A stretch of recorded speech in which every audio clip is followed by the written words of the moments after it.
Bismillahirrahmanirrahim. Assalamualaikum warahmatullahi wabarakatuh.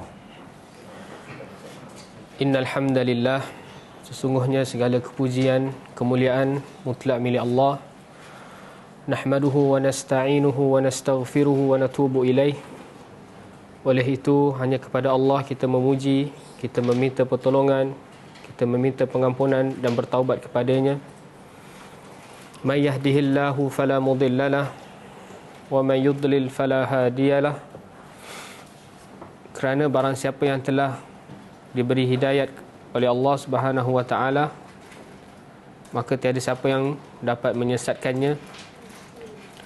Begitu sebaliknya, barang siapa yang telah disesatkan oleh Allah Subhanahu wa taala, maka tiada siapa yang mampu untuk memberinya hidayah.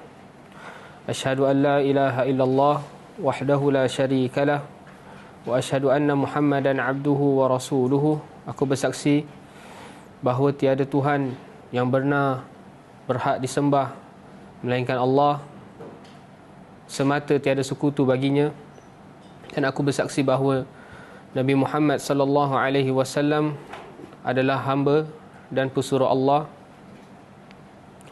Qala Allah tabaraka wa ta'ala, ya ayyuhalladzina amanu taqullaha haqqa tuqatihi wa la tamutunna illa wa antum muslimun. Allah Subhanahu wa taala berfirman, wahai orang-orang yang beriman, bertakwalah kepada Allah dengan sebenar-benarnya takwa, dan jangan sekali-kali kalian mati melainkan dalam keadaan Islam. Wa qala ya ayuhan nas ittaqu rabbakum alladhi khalaqakum min nafsin wahidah wa khalaqa minha zawjaha wa batha minhuma rijalan katsiran wa nisaa'a wattaqullaha alladhi tasaaluna bihi wal arham innallaha kana 'alaikum raqiba. Wahai sekalian manusia, bertakwalah kepada pencipta kalian, yang mana dialah yang menciptakan kalian dari jiwa yang satu, dan dari jiwa yang satulah dia menciptakan pasangannya, dan dari keduanya Allah menciptakan dan mengkembangbiakkan lelaki-lelaki dan wanita-wanita yang ramai. Maka bertakwalah kepada Allah, kerana kepada Allah lah kita meminta, dan bertakwalah kepada Allah dalam menjalankan silaturahim. Sesungguhnya Allah Subhanahu wa taala Maha memerhati. Wa qala ya ayyuhalladzina amanu taqullaha wa qulu qawlan sadida yuslih lakum a'malakum wa yaghfir lakum dhunubakum wa man yuti'illaha wa rasulahu faqad faza fawzan 'azima. Wahai orang-orang yang beriman, bertakwalah kepada Allah dan berkatalah dengan perkataan yang benar.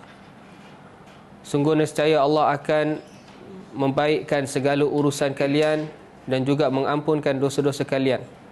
Maka barang siapa yang mentaati Allah dan Rasul, sungguh dia telah menang dengan kemenangan besar. Amma ba'd, fa inna asdaqal hadithi kitabullah wa khairal hadi hadi Muhammad sallallahu alaihi wasallam. Ketahuilah, sebaik-baik perkataan adalah perkataan Allah Al-Quran, dan sebaik-baik petunjuk adalah petunjuk baginda Nabi Muhammad sallallahu alaihi wasallam. Wa syarrul umuri muhdatsatuha fa inna kulla muhdatsatin bid'ah wa kulla bid'atin dalalah wa kulla dalalatin finnar. Dan seburuk-buruk perkara dalam agama adalah perkara yang diada-adakan, dan perkara yang diada-adakan dalam agama adalah perkara yang bid'ah, dan perkara bid'ah dapat menjerumus kepada kesesatan, dan kesesatan tempatnya adalah di neraka Allah. Alhamdulillah alladzi bi ni'matihi tatimmus salihat. Kita dapat sambung lagi pengajian kita hadis pada pagi Khamis yang mulia ini, untuk meneruskan lagi tanggungjawab seorang Muslim dalam kehidupan sehariannya. Kerana kehidupan seorang Muslim, dia tidak lari dari 3 perkara. Dari bangun pagi sehingga dia tidur kembali, seorang Muslim tu, seorang yang beriman kepada Allah, dia tidak lari daripada 3 perkara. Dan perkara ini telah diajarkan oleh Nabi SAW setiap pagi untuk kita meminta kepada Allah. Apa 3 perkara tu? Ada dalam zikir pagi. Allahumma inni as'aluka ilman nafi'an wa rizqan tayyiban wa amalan mutaqabbalan. Ada 3. Yang pertama, Allahumma inni as'aluka ilman nafi'an. Ya Allah, aku meminta kepadamu ilmu yang bermanfaat. Itu pertama. Yang kedua, rizqan tayyiban, rezeki yang baik. Dan yang ketiga, amalan mutaqabbalan, amal yang diterima. Jadi 3 perkara yang kita minta setiap pagi kepada Allah adalah perkara yang kita akan lakukan dalam masa 24 jam kehidupan seharian kita. Betul tak? Kita bangun pagi, imam seorang tu dia keluar mencari rezeki, betul? Kebanyakan masyarakat sekarang bila bangun pagi akan pergi kerja. Itu apa? Rizqan tayyiban. Kita minta kepada Allah, kita nak keluar pergi mencari rezeki Allah adalah rezeki yang baik, rezeki yang halal. Kemudian ada juga orang yang paginya dimulakan dengan mencari ilmu. Misalnya yang ada dekat kelas dan yang mengikut live sekarang. Walaupun kita melakukan satu ibadah kepada Allah, jangan lupa kita meminta kepada Allah ilmu yang bermanfaat. Sebab apa? Semua orang menuntut ilmu. Semua orang mampu untuk pergi ke kelas, semua orang mampu untuk mendengar, semua orang mampu untuk menulis. Akan tetapi penulisan kita tentang ilmu, pendengaran kita, pemahaman kita itu dinilai oleh Allah adalah ketika dia menjadi bermanfaat. Sebab tu 3 amal yang semua amal akan ditinggalkan oleh anak Adam kecuali 3 perkara. Salah satunya apa? Ilmun yuntafa'u bihi, kan? Ilmu yang bermanfaat baginya. Bagaimana ilmu tu nak bermanfaat? First kali kita kena belajar. Kita kena belajar, kita kena fokus, kita kena catat, kita kena hafal. Kemudian kita kena amalkan. Kemudian setelah kita mengamalkan untuk diri kita sendiri, kita kena sampaikan untuk orang lain. Itulah ilmu yang bermanfaat. Sebab tu setiap pagi kita, walaupun kita dah niat semalam, hari pagi ni, ataupun petang hari, malam kita dah niat, malam ni nak ikut kelas tadabbur Ustaz Abdul Muin. Niat dah baik. Tapi jangan lupa kita meminta kepada Allah agar dapat ilmu yang bermanfaat. Ilmu yang dapat memberikan kita peningkatan iman. Ilmu yang dapat memberikan kita pahala dalam berdakwah. Menjadi orang yang terbaik. Khairun nas anfa'ahum linnas. Sebaik-baik manusia adalah orang yang paling bermanfaat bagi yang lain. Okey, kemudian yang ketiga, yang terakhir adalah amalan mutaqabbala. Setelah dia mencari rezeki ataupun dia menuntut ilmu, dia akan beramal. Dan tak lupa juga dia meminta kepada Allah agar menerima segala amalnya. Dan amal akan Allah, kita nak keluar. Dan amal yang diterima di sisi Allah harus terpenuhi 2 syarat. Apa 2 syarat dia? Yang pertama, Adam, syarat diterima amal kena ikhlas. Ikhlas. Wa ma umiru illa liya'budullaha mukhlishina lahuddin. Dan ikhlas. Solat hanya kerana Allah. Yang kedua pula, ittiba', mengikut Nabi sallallahu alaihi wasallam. Qul in kuntum tuhibbunallah fattabi'uni. Katakanlah, jika kalian betul-betul cinta kepada Allah, apa tanda dia? Fattabi'uni, maka kita mengikuti Nabi sallallahu alaihi wasallam. Okey, alhamdulillah. Jadi hari ini semoga pelajaran kita pada pagi hari ini menjadi ilmu yang bermanfaat dan amal yang diterima di sisi Allah. Okey, insya-Allah sebelum kita masuk pelajaran kita, alangkah baiknya kita murajaah hadis. Siapa yang dah hafal hadis pertama? Ada ke? Nak tasbih hadis?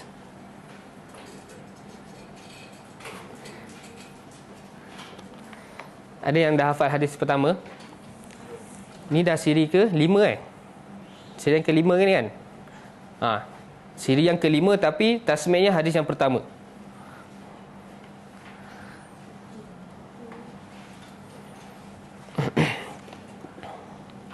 Afiq, tafadhal. Boleh. Sila Afiq.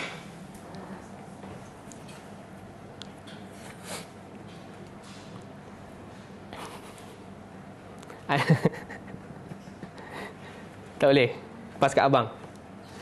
Okey, Abang Adam tolong adik.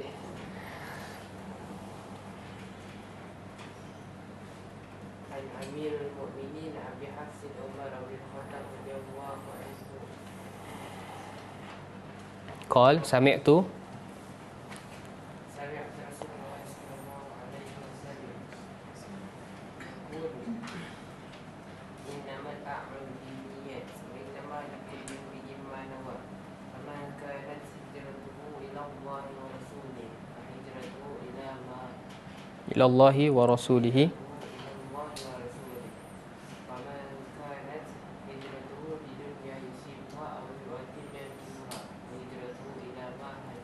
Barakallahu fiik.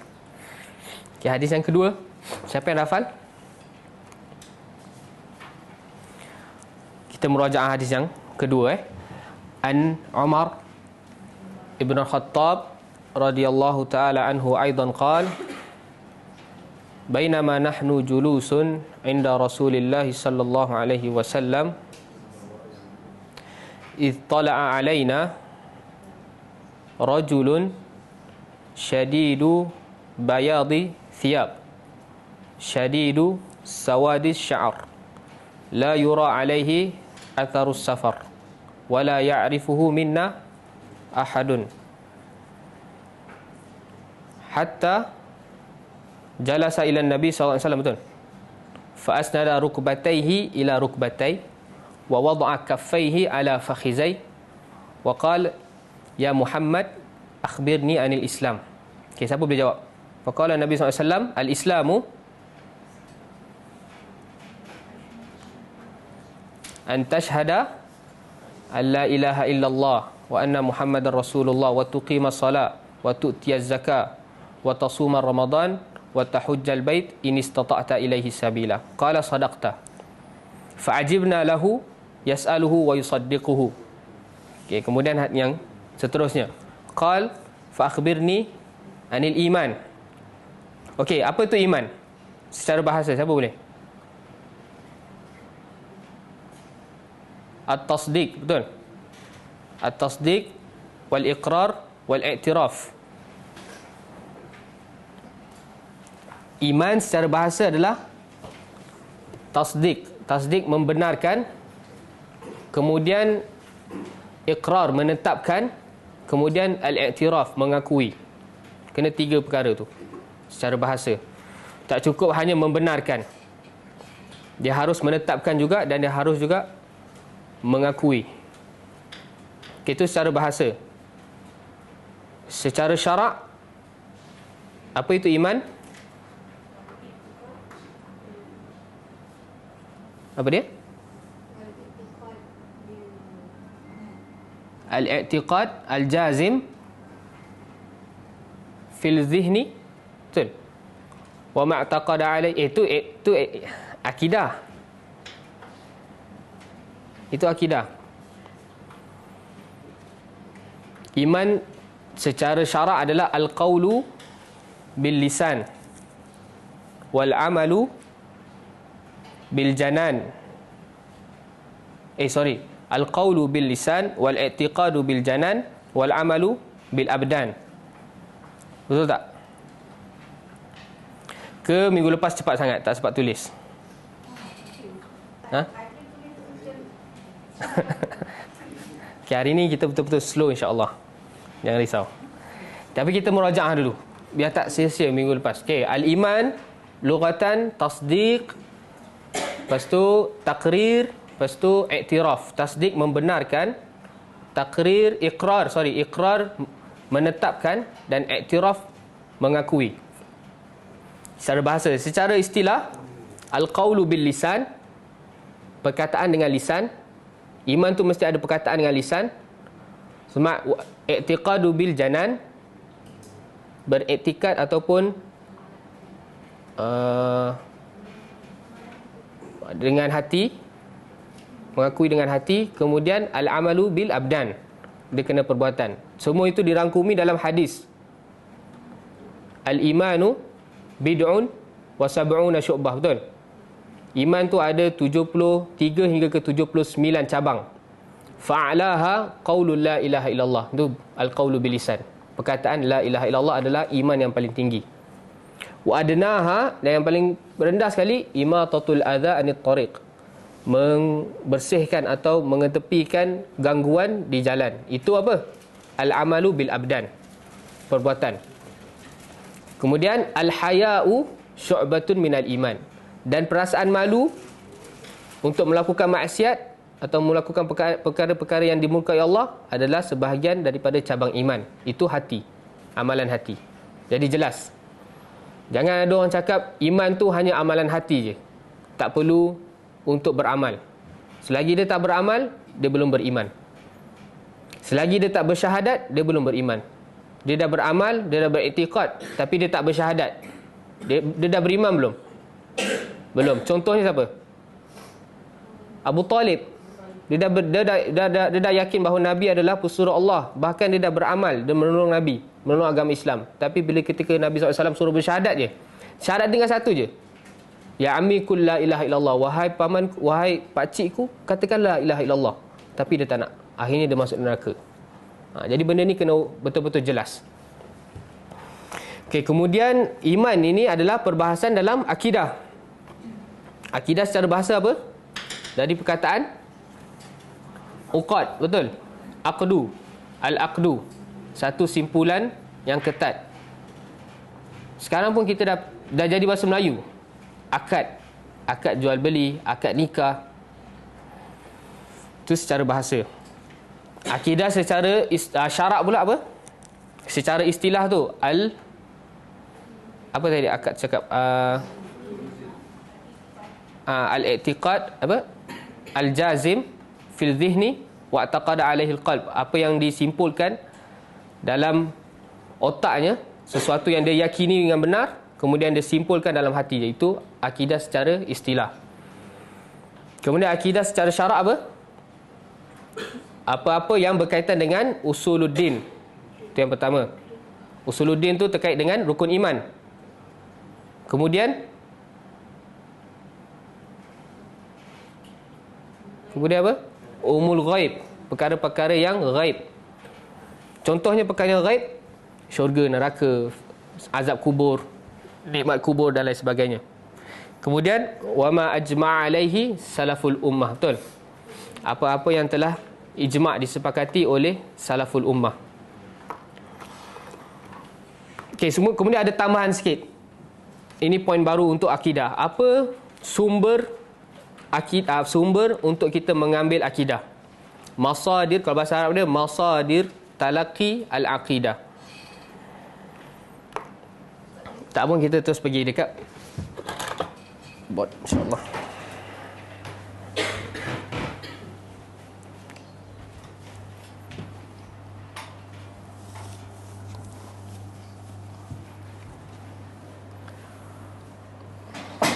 Okey, lagi satu poin yang tambah dalam bab akidah. Okey. First, okey. Al-aqidah. Kita dah tahu makna lughatan, istilahan dengan syar'an, kan? Tiga makna tentang akidah kita dah settle. Kemudian sekarang kita nak tahu masadir talaqi al-aqidah.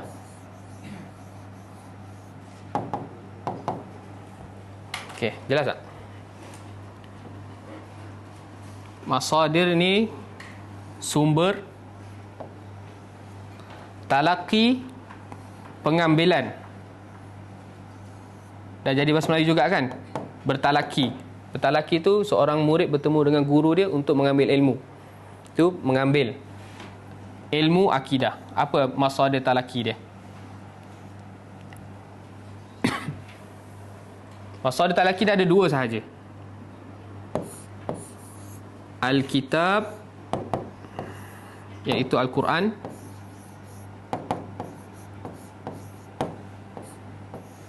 dan As-Sunnah.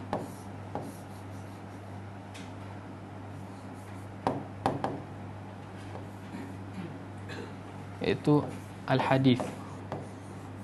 Hadis yang sahih. Jadi dua sumber ini adalah tempat untuk kita mengambil akidah.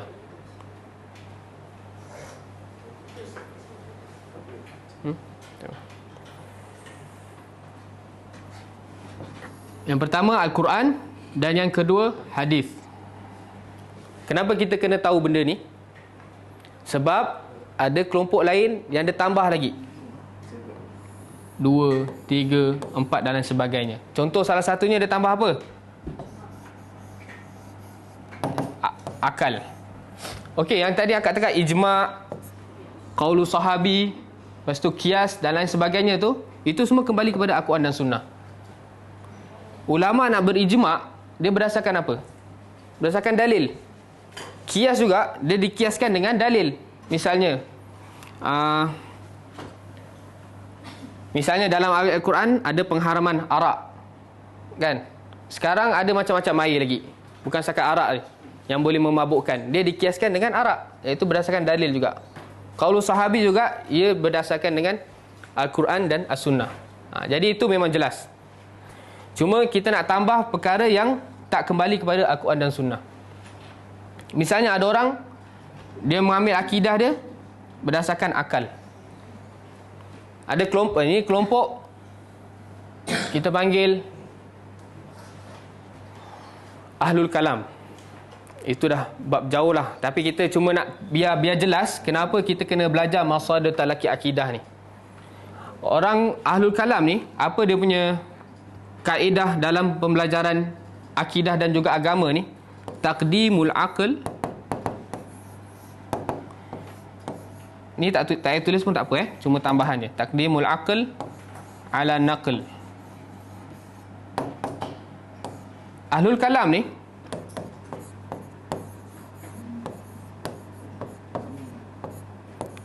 dia mengedepankan akal daripada nakal. Nakal ni nas, Al-Quran dan Sunnah. Macam mana tu? Jadi, misalnya, apa-apa dalil daripada Al-Quran maupun Sunnah yang dah jelas tetapi tak sama dengan akal dia, dia tolak. Dia kata tak masuk akal. Sebab tu ada kelompok yang menafikan azab kubur. Sebab apa? Aku korek, tengok mayat tak ada kena azab. Okey je. Tak masuk akal dia cakap. Golongan logik. Dia mengedepankan akal dia. Ada juga kelompok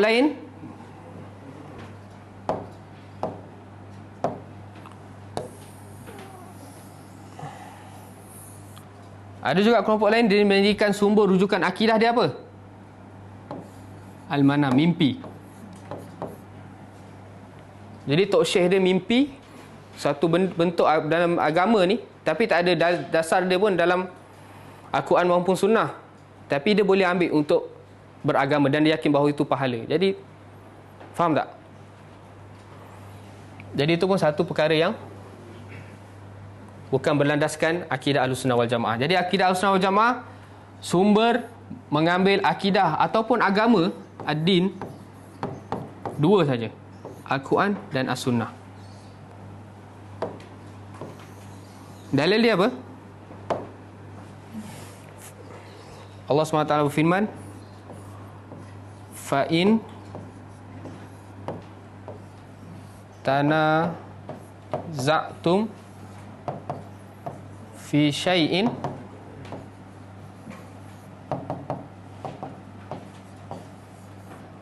farudduhu.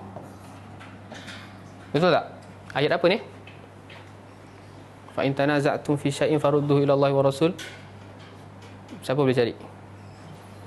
Tapi dah selalu dengar kan ayat ni. Jadi ayat dia fa in tanaza'tum fi syai'in farudduhu ila Allah wa Rasul.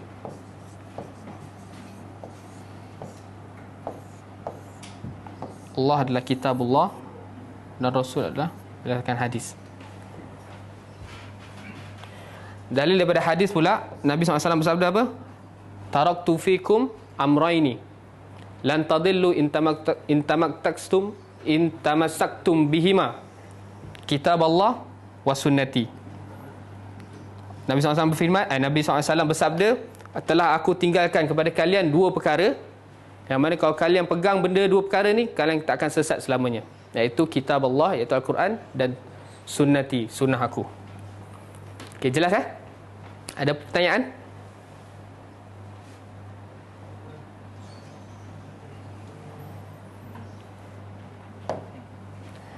Sekejap.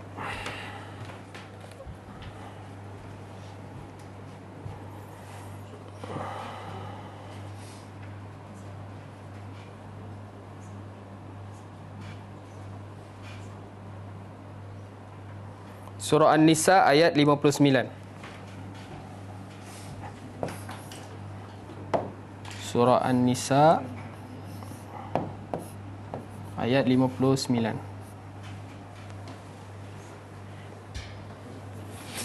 Okey.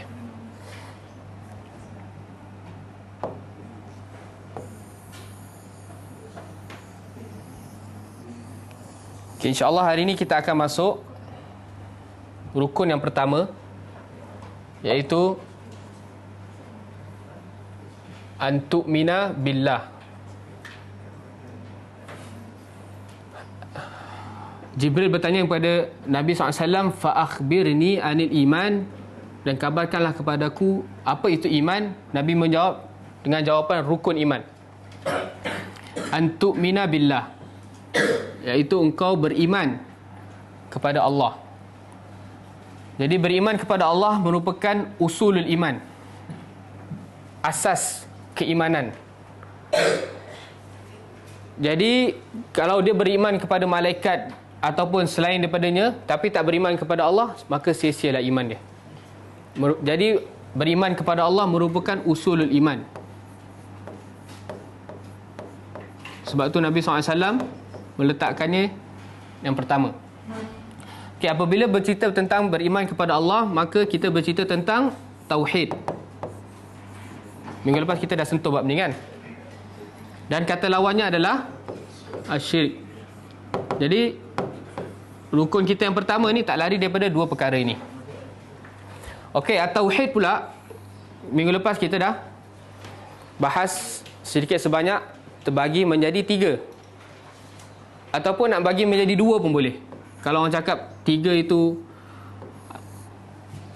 dia kelompok tertentu kan, kita bawa 2 pun tak ada masalah. Sebab pembahagian ini adalah istiqra', rumusan daripada para ulama, daripada ulama-ulama salafus salih dalam memahami nas.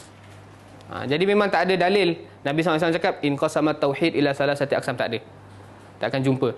Tapi dia merupakan istiqra'. Macam juga arkanus solah kan, rukun-rukun solat, Nabi tak pernah Islam, niat dan lain sebagainya, itu Nabi tak pernah sabda benda tu.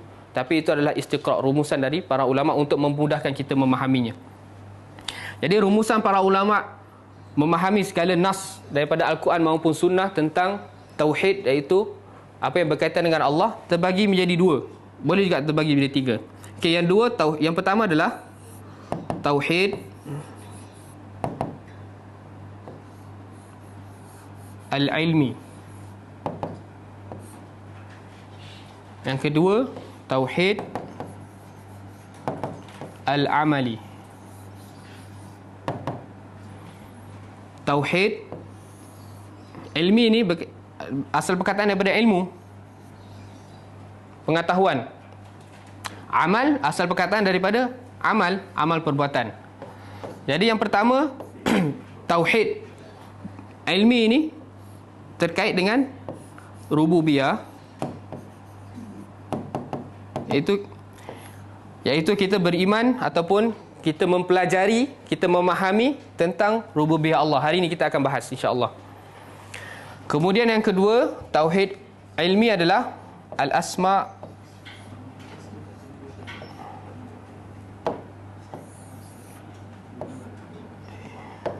tulis al-asma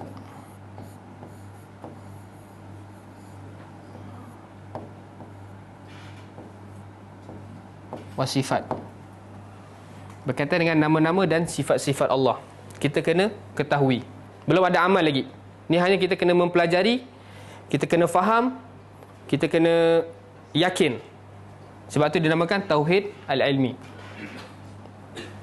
Kemudian apabila kita dah memahami tentang rububiyah Allah dengan sebenar-benarnya, dan kita telah memahami nama-nama dan sifat-sifat Allah yang indah, mulia, barulah jadi tauhid amali, iaitu al-uluhiyah. Al-uluhiyah ataupun al-ibadah.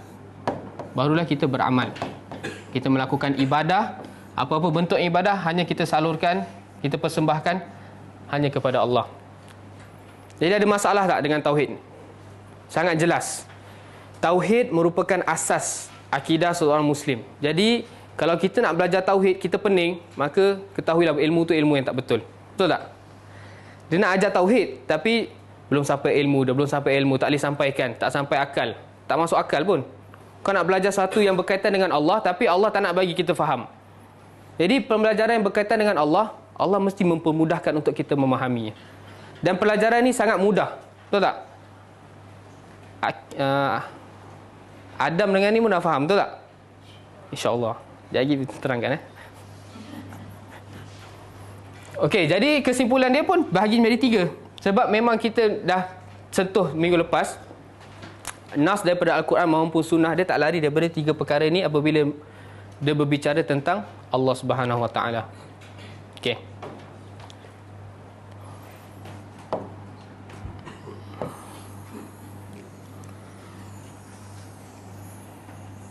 Jadi kalau misal kata kita nak terangkan tentang tauhid rububiyah, uluhiyah, asma wa sifat, cakap ini tauhid 3 ni boleh jadi teroris dan sebagainya, tak apa. Cakap tauhid terbagi menjadi 2. Tu trik lah sikit. Okey, yang pertama, tauhid ar-rububiyah. Sebagaimana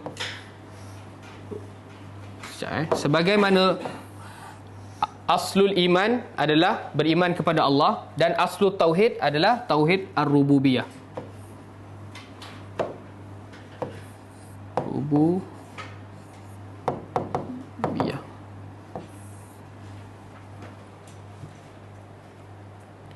Jadi kita mengedepankan untuk mempelajari yang asal, yang lebih penting. Okey, sebelum tu kita terjemah dulu, apa tu tauhid? Siapa tahu apa itu tauhid? Dari perkataan apa? Turun balik.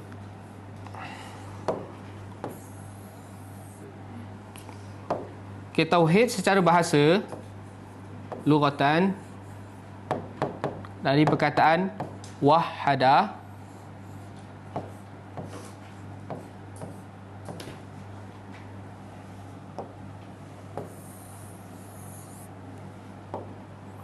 yuwahhidu,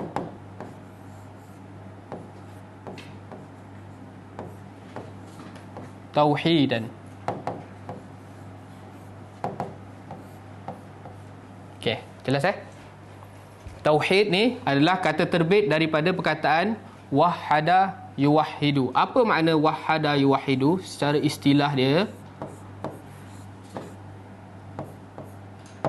Ni lughatan, istilahan, ja'lu syai'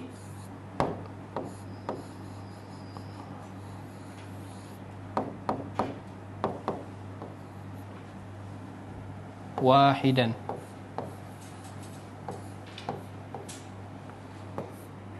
Ja'lu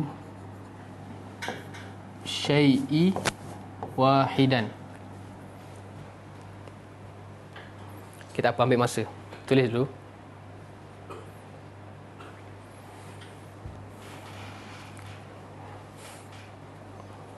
Kita tauhid secara bahasa dari perkataan wahada yuwahhidu tauhidan, dan secara istilah dia adalah ja'lu, menjadikan, asyai', sesuatu, wahidan, satu. Kita menjadikan sesuatu tu satu je. Itu makna dari perkataan wahada yuwahhidu. Okay, secara syarak pula, syar'an, ifradullah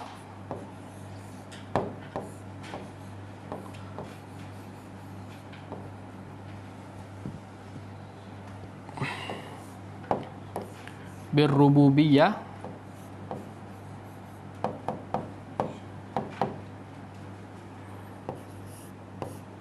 wal uluhiyah wal asma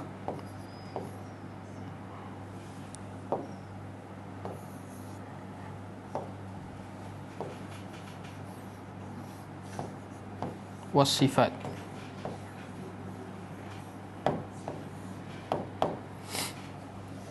Okay, tauhid secara syarak adalah ifrad. Ifrad ni kita mengesakan Allah. Kita hanya mengesakan Allah, iaitu hanya Allah semata. Dalam apa? Dalam rububiyahnya, uluhiyahnya, asma' dan sifatnya. Itu makna tauhid secara syarak.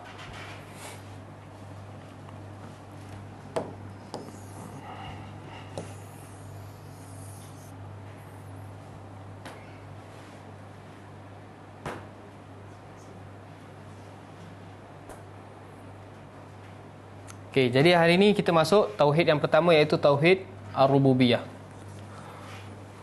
Okey, secara umumnya tauhid rububiyah adalah kita mengesakan Allah dengan perbuatan Allah.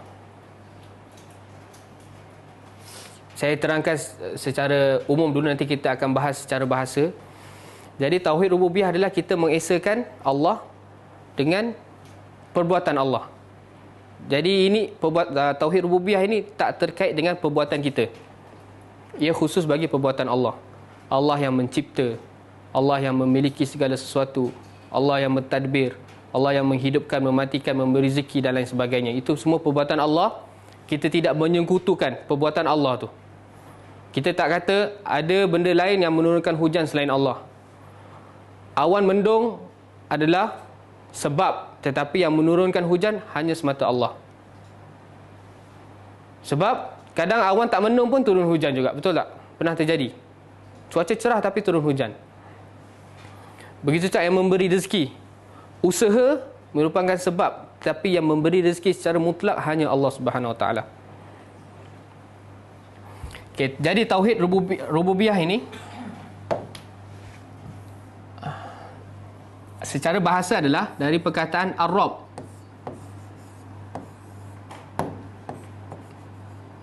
Ar-rabbu. Ar-rabb lughatan secara bahasa, dalam bahasa Arab bermakna malik, pemilik. Jadi perkataan rabb secara bahasa adalah pemilik. Sebab tu ada dalam bahasa Arab tertulis Rabbul Ibil, pemilik unta. Tak salah saya ni perkataan atuk Nabi SAW ketika mana tentera Abraha datang. Wa ana Rabbul Ibil, dan aku adalah pemilik ibil. Akan tetapi harus kita ketahui, apabila perkataan Rabb ditaruh alif lam, maka tidak boleh disandarkan melainkan hanya kepada Allah.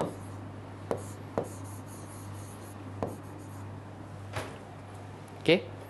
Apabila kita tulis ar-rabb, okey, itu jelas hanya Allah je. Tak boleh jadi tuan ibil ke apa tak. Tapi kalau kita nak pakai perkataan rabb ni untuk membawa makna memiliki, kita kena buang alif lam dia, kita kena idhafahkan dengan sesuatu. Misalnya rabbu dar, pemilik rumah. Boleh. Boleh faham?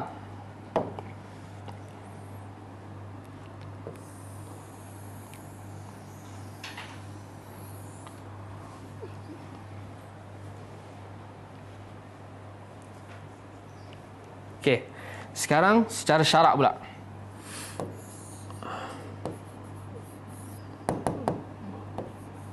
Okey, ar-rububiyah ni secara syarak apa? Ifradullah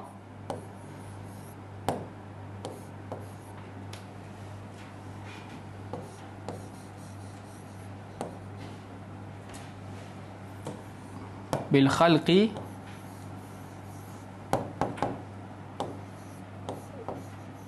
wal mulki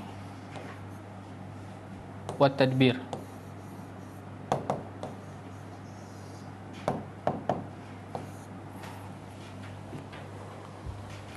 Jadi tauhid rububiyah ini adalah kita mengesakan Allah dengan apa? Dengan penciptaan, al-khalq, dengan mulk, kepemilikan, dan at-tadbir, pengurusan. Timbul persoalan. Adakah perbuatan Allah terhad dengan 3 perkara ini sahaja? Kenapa kita tak letak yang menghidupkan al-ihya, yang memberi rezeki ar-rizq?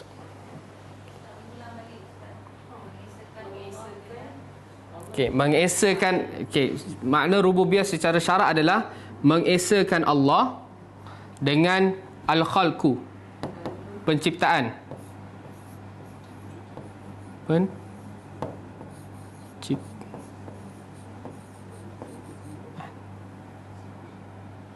Nama Allah bagi perbuatan al-khalq, al-khaliq, yang mencipta. Kemudian al-mulk, kepemilikan. Kepemilikan.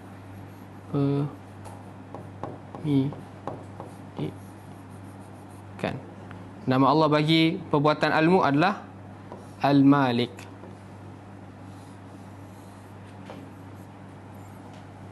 Kemudian at-tadbir, pengurusan.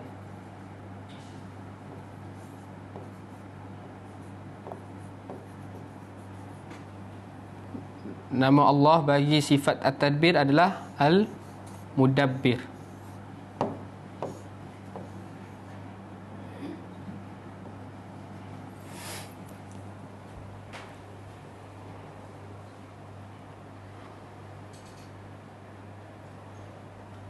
Boleh? Okey, kita balikkan lagi persoalan tadi.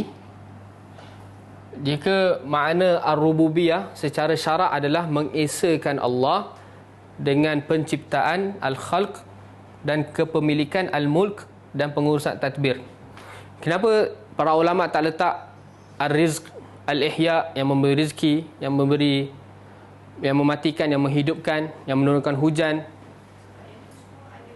Ya, betul. Jadi 3 sifat ini adalah usul daripada sifat-sifat ataupun perbuatan Allah. Menurunkan hujan masuk kat mana? At-tadbir, yang mengurus. Yang mematikan, yang menghidupkan. Boleh masuk al-khalq, boleh masuk al-mulk, boleh masuk at-tadbir. Allah yang memiliki, Allah yang boleh matikan siapa yang Allah miliki. Betul tak? Inna lillahi wa inna ilaihi raji'un, dan lain sebagainya. Jadi 3 sifat ini adalah usul perbuatan bagi Allah Subhanahu Wa Taala.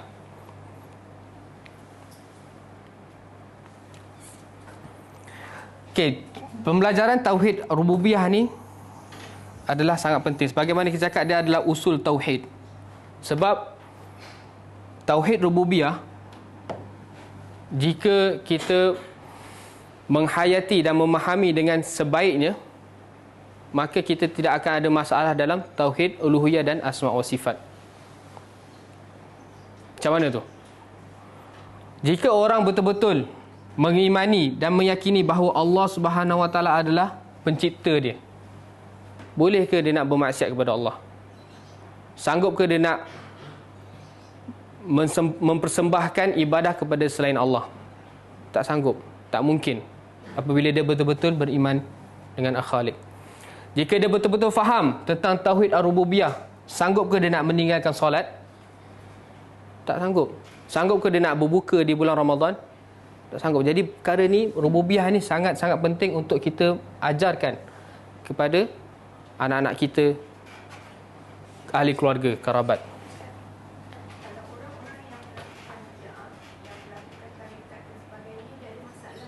Mesti ada masalah. Apabila ia terkait dengan agama, dia mesti ada masalah dengan penurungan iman tentang ar-rububiyah. Iman dia turun ataupun dia kurang faham tentang tauhid ar-rububiyah. Sebab tu tauhid rububiyah merupakan usul kepada tauhid. Sebab tu ada kaedah dia apa? Tauhid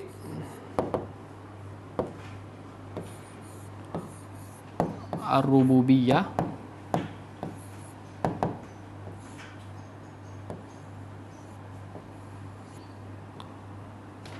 mustalzimatun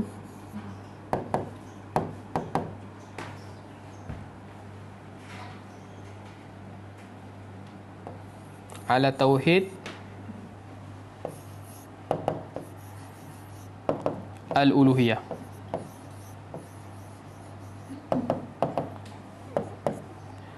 Kaedah dia, tauhid rububiyah mustalzimatun, melazimkan, apa nak terjemahkan?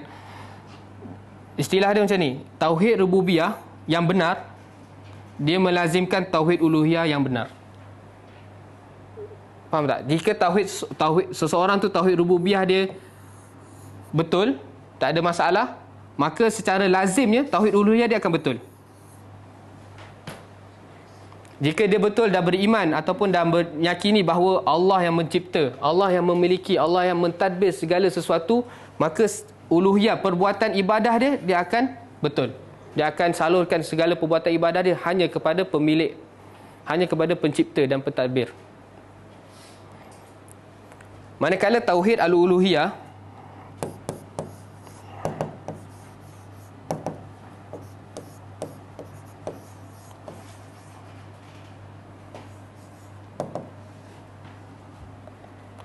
mutadammatun ala tauhid ar-rububiyah.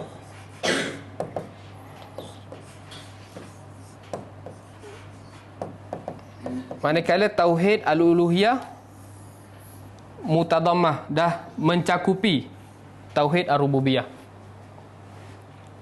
Boleh faham?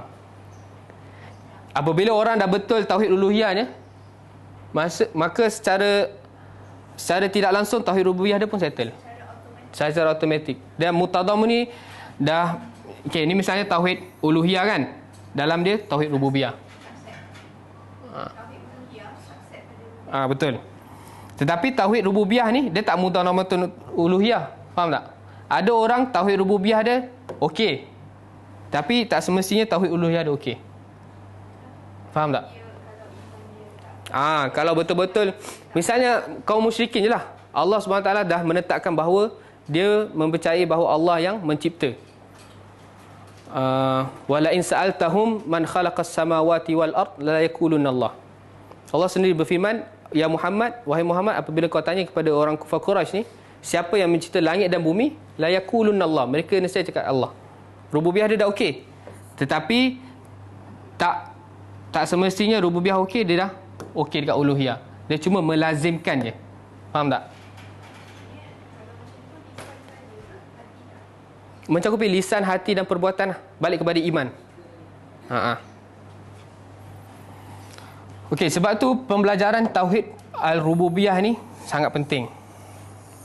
Dia dapat meningkatkan lagi keimanan kita kepada Allah Subhanahu Wa Taala. Okey. Kita mengesakan Allah dengan penciptaan, dengan kepemilikan dan pengurusan.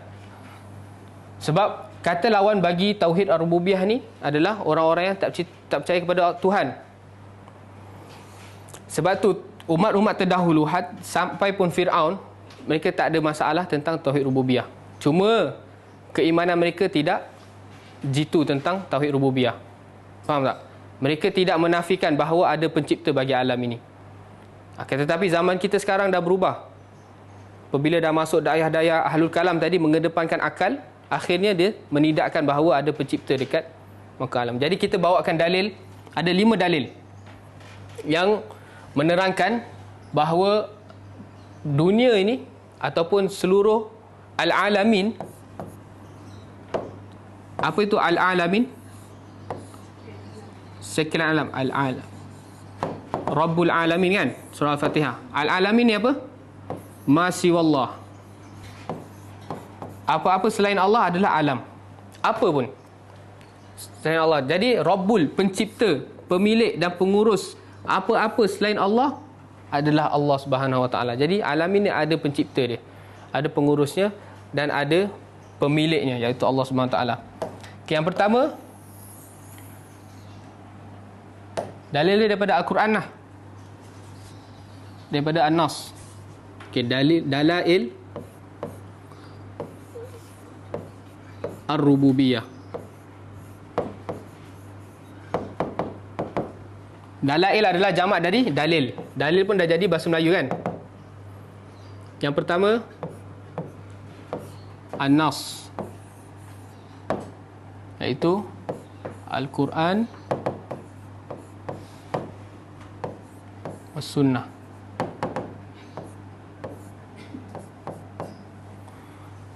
Kemudian yang kedua Al-Fitrah.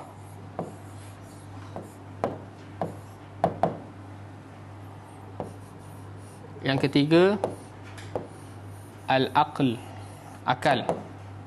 Yang keempat Al-His, Al-Hissu. Al-Aqlu, Al-Fitratu, An-Nassu. Jadi kita boleh bawakan, mungkin kita ada saudara mara ataupun jiran yang kadang mereka belum sampai tahap tak percaya Tuhan, tapi ada, kita nampak apa, ciri-ciri orang yang sanggup meninggalkan solat ataupun meninggalkan agama tu, mereka ada ciri-ciri untuk tidak percaya pada Tuhan. Betul tak? Apabila dia yakin bahawa Allah Subhanahu Wa Taala yang memerintahkan untuk solat, tapi dia tinggalkan, tu problem dia kat mana? Problem dia tak percaya kepada Allah lah. Sebab tu dia berbalik kepada kisah, kita punya pembelajaran juga berbalik kepada hadis yang pertama. Apabila seseorang itu sanggup berhijrah kepada tempat yang penuh dengan syubhat, dia sanggup menggadaikan agama dia. Betul tak? Kebanyakan orang yang pergi kepada negara-negara kufar ni untuk mencari dunia, apa yang terhasil? Adakah dia menjadi lebih beriman? Kebanyakannya tidaklah. Sebab apa? Sebab dia terpenuhi dengan syubhat. Okey, yang pertama An-Nas, Al-Quran dan Sunnah sangat banyak. Apabila Al-His, okey, kita An-Nas adalah Al-Quran dan Sunnah. Al-Fitrah adalah fitrah. Okey, akal adalah akal, fikiran. Al-Hissu ni adalah panca indera. Mata, telinga, apa-apa yang boleh dirasakan. Al-Hissu. Kita ada 4 je. Asal sekali. Sorry, ada 4 saja. Minta maaf, ada 4 saja. 1, 2, 3, 4. Okey, yang pertama berkaitan dengan An-Nas. An-Nas sangat-sangat banyak. Dia punya kata kunci dia apa? Apa-apa sifat yang Allah sebut ataupun Allah firmankan dalam Al-Quran berkaitan dengan af'alullah,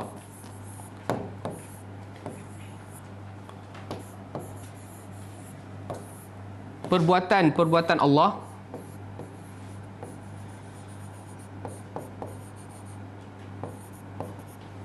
maka ia adalah berkait dengan rububiyah Allah. Contoh, Adam, surah Fatihah, Alhamdulillahirabbil alamin. Jelas? Betul tak? Allah berfirman, Allah Subhanahu wa taala berfirman, Alhamdulillahi Rabbul Alamin.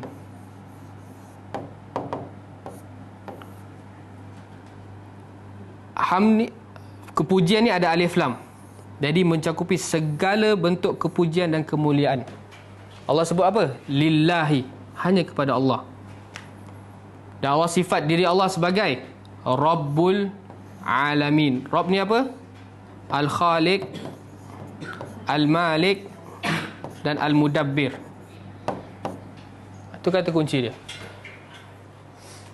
Kemudian Ar-Rahman Ar-Rahim, Maliki Yaumiddin.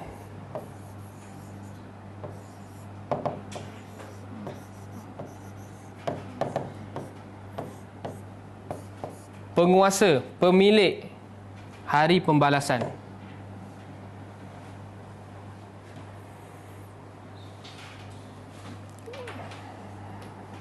Misalnya lagi, perbuatan Allah yang menciptakan, Al-Khalq. Allah berfirman apa? Allahu khaliqu kulli syai'. Surah apa ni? Allah khaliqu kulli syai'. Surah Az-Zumar. Ar-Ra'd.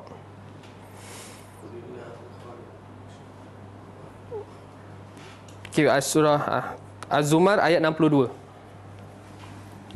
Az-Zumar ayat 62.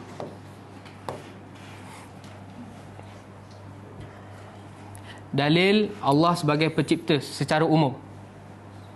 Allah, ada tak akhir ayat dia? Allah, Tuhan yang berhak disembah, merupakan Khaliq, pencipta segala sesuatu. Itu secara umum. Secara khususnya, misalnya Allah pencipta manusia. Dalam surah apa? Allah pencipta manusia secara khusus. Allah berfirman dalam surah apa? Selalu mukaddimah. Surah An-Nisa ayat pertama.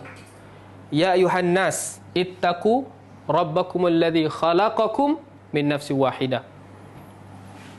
Ya ayuhan nas, ittaqu rabbakumul ladzi khalaqakum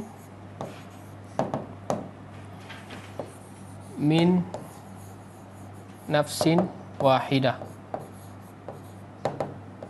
Nampak?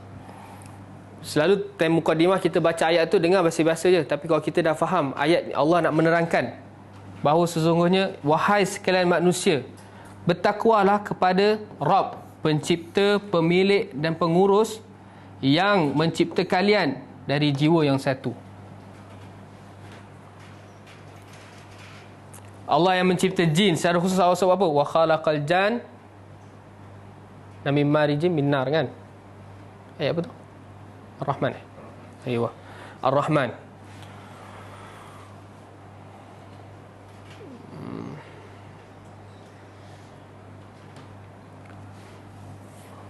Kemudian sifat Allah Al-Mulk. Allah yang memilik.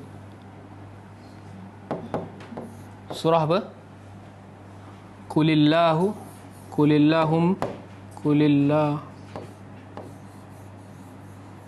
Kulillahumma ma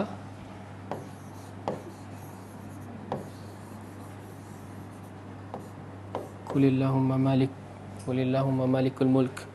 Surah apa ni? Tu'til mulka man tasha. Surah Al Imran, kan?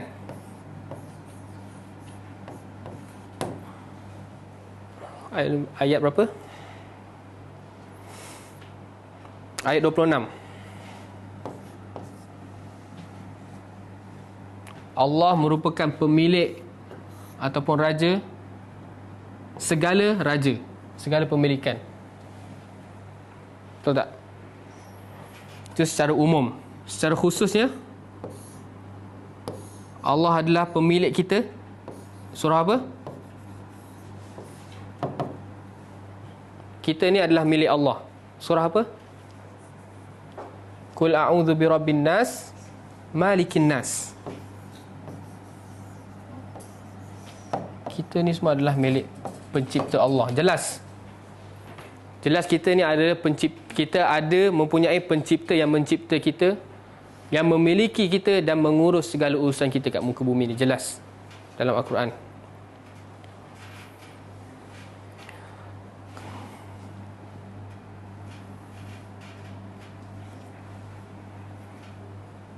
Kemudian at-tadbir.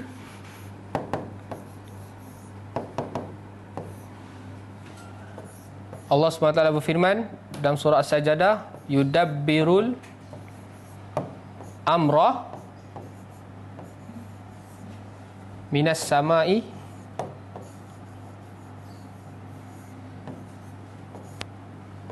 ilal ard.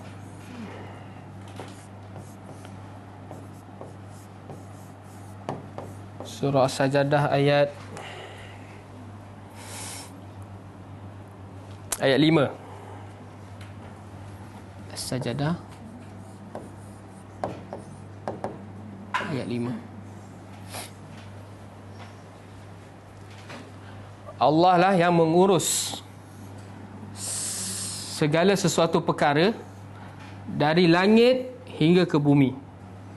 Allah yang mengurus, yang mematikan, yang menghidupkan, yang memberi rezeki, yang memberi kesihatan, memberi sakit dan lain sebagainya adalah Al-Mudabbir, iaitu Allah. Jadi jelas tauhid, kita mengesakan Allah dalam perbuatannya, iaitu mencipta dan memiliki dan juga mentadbir sekalian alam ini, jelas dengan dalil-dalil dari Al-Quran yang Allah telah tekankan.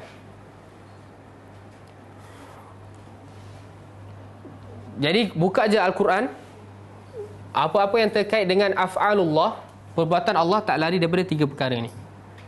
Jadi mungkin balik rumah nak bertadabburi tentang perbuatan-perbuatan Allah, buka je mana Al-Quran, cuba try baca dan memahami. Garis bawah, okey, ni adalah perbuatan Allah, dia terkait dengan tak Allah mencipta, Allah memiliki ataupun Allah mentadbir.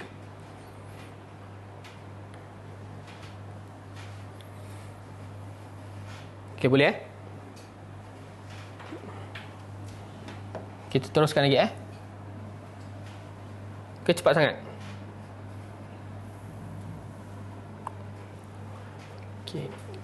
Ni sini.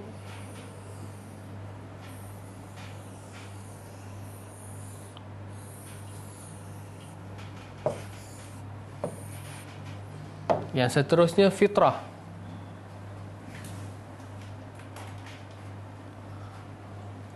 Fitrah manusia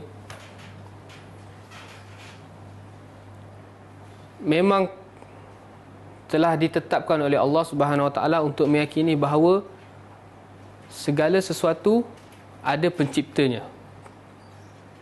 Ada tak fitrah manusia? Sebab tu ada sebahagian orang yang berpahaman etis pernah datang kepada Abu Hanifah. Dia nak berdebat ataupun nak berbincang tentang pencipta lah, pencipta alam. Tapi Abu Hanifah cakap apa? Sebelum tu aku nak bercerita dengan kau. Tadi aku lihat ada sebuah kapal yang membawa barang yang banyak datang di tepi pantai dan barang itu diturunkan dengan sendiri. Kemudian dia ambil lagi barang baru dengan sendiri dan dia pergi dengan sendiri. Tak ada pengemudi, tak ada orang yang angkat, tak ada apa. Akhirnya orang nanti cakap apa? Ni cerita gila ni, tak masuk akal. Bagaimana kau mengatakan bahawa laut yang ada ombak, langit yang ada bintang-bintang, pagi, siang, malam. Pagi kalau datang masuk pagi, pernah terlewat 1 minit ke 1 jam tak?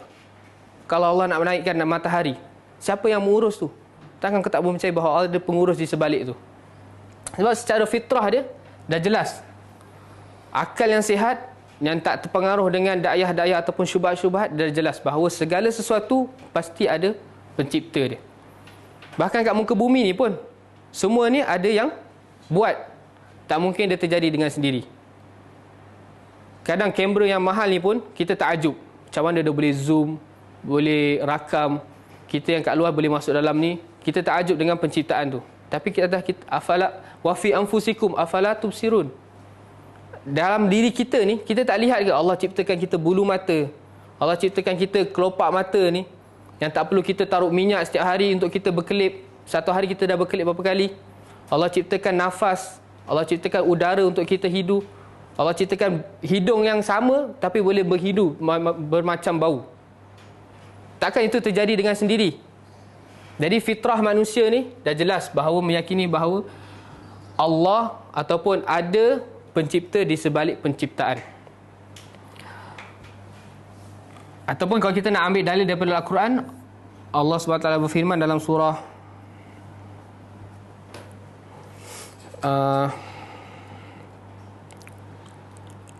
Al-A'raf ayat 172. Surah Al-A'raf ayat 172. Wa idh akhadallahu. Macam mana ayat dia? Allah SWT tanya, sebelum Allah nak turunkan seseorang tu ke atas muka bumi, Allah tanya, alastu bi rabbikum?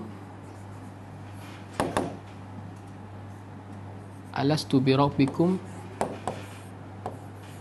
Qalu bala kan?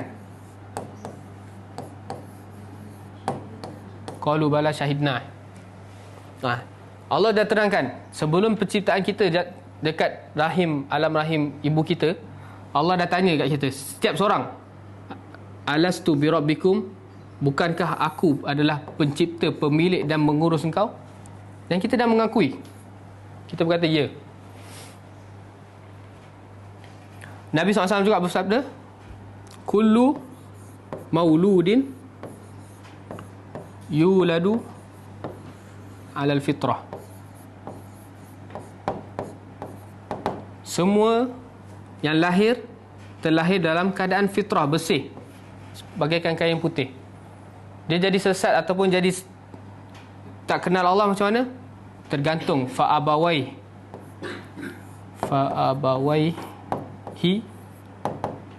yuhawwidanihi au yunassiranihi au yumajjisanihi. Kedua ibu apa yang mendidik dia, menjadikan dia orang Nasara ataupun orang Yahud ataupun orang Majus. Tapi asal kehidupan penciptaan manusia adalah fitrah. Jadi jelas. Ustaz, maknanya masa roh kita mula-mula kita dah berjanji. Kita dah mengakui. Kita dah berjanji dan mengakui bahawa Allah adalah pencipta. Cuma bila kita dah masuk muka bumi ni, dah bermacam terliur dengan mata'ul ghurur, itu yang jadi kita lupa tentang rububiyah. Sebab tu pelajaran rububiyah ni sangat penting untuk kita ingat balik perjanjian kita di hadapan Allah. Kenapa Allah cakap alastu bi rabbikum? Allah cakap alastu ilahikum ke? Alastu aku adalah Tuhan yang disembah? Tak, Allah cakap usul tauhid tu. Betul tak? Apabila tauhid rububiyah kita ni dah betul-betul kita faham, maka uluhiyah dan seterusnya akan selamat. Okey, kita ambil dua dulu. Sebab sekarang pun dah pukul 11.40 dah. Nanti takut banyak sangat jadi pening lah. Tak pening, jangan bosan kan. Belajar akidah tak boleh pening. Kalau pening bukan akidah. Jadi jelas dan mudah nak memahami. Okey, insya-Allah al-aqlu dan hissu besok. Minggu depan. Tapi al-aqlu dan hissu ni saya ambil secara ringkas lah nanti. Saya bagikan dalil. Sebab kita dah terlalu banyak ketinggalan ni. Kemudian nanti kita nak masuk tauhid al-uluhiyah, lagi perbincangannya sangat panjang. Tapi sebelum tauhid al-uluhiyah kita akan masuk tauhid asma wa sifat dulu. Okey, boleh ya? Wallahu a'lam.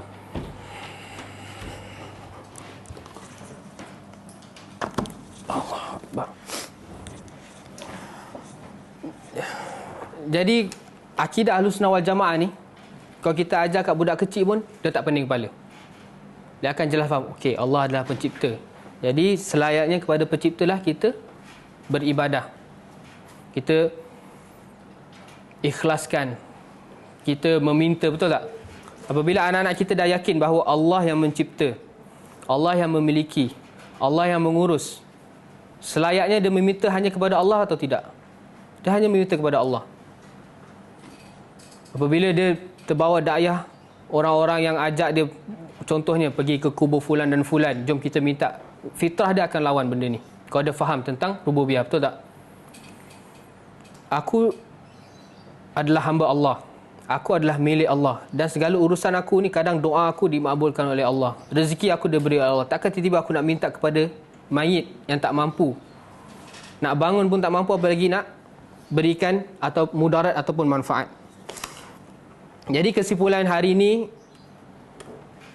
pembelajaran akidah Ahlussunnah wal Jamaah sangat jelas, mudah dan boleh dipahami oleh semua peringkat umur. Betul tak? Adam faham hari ni? Faham kan? Betul? Jujur. Jadi kalau fokus memahami betul-betul, akan faham. Ada yang tak faham? Ada soalan? Ke saking tak fahamnya sampai tak ada soalan? Jelas kan? Alhamdulillah kan? Jadi rububiyah ni kita dah tetapkan dengan, ataupun kita dah buktikan dengan Al-Quran. Kita dah buktikan dengan secara fitrah. Nanti ke depan, minggu depan kita akan buktikan dengan secara akal. Dan secara akal ni, kita tak bawakan dalil, tapi kita bawa secara akal. Bagi orang yang mengedepankan akal ke atas nakal ataupun nas, dia dapat berfikir. InsyaAllah.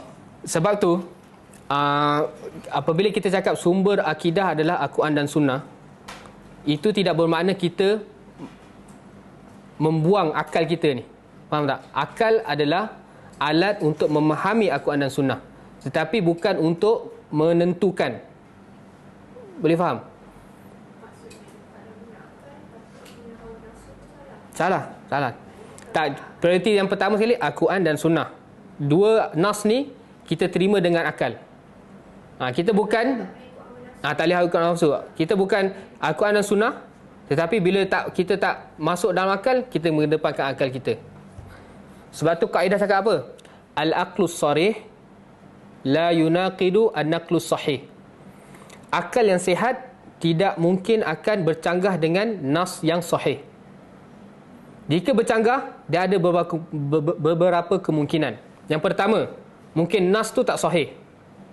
Al-Quran atau Al-Quran sahih lah. Mungkin hadis yang dia baca tu tak masuk akal. Mungkin hadis tu tak sahih. Itu satu. Ataupun hadis tu sahih, akal dia belum sampai untuk memahami nas tu. Contohnya apa? Ada tak hadis yang Nabi SAW dalam Sahih Bukhari, apabila lalat masuk dalam minuman, kita kena tenggelamkan dulu, baru kita buang. Betul tak? Sebab salah satu sayap dia ada penyakit dan ada ubat. Sebelum saintis buat kajian, berapa ramai orang yang kita kata kufur dengan hadis ni.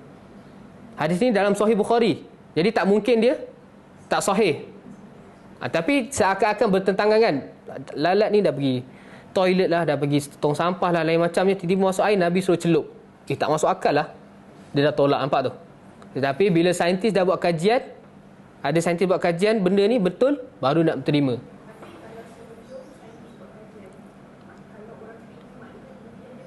Macam mana?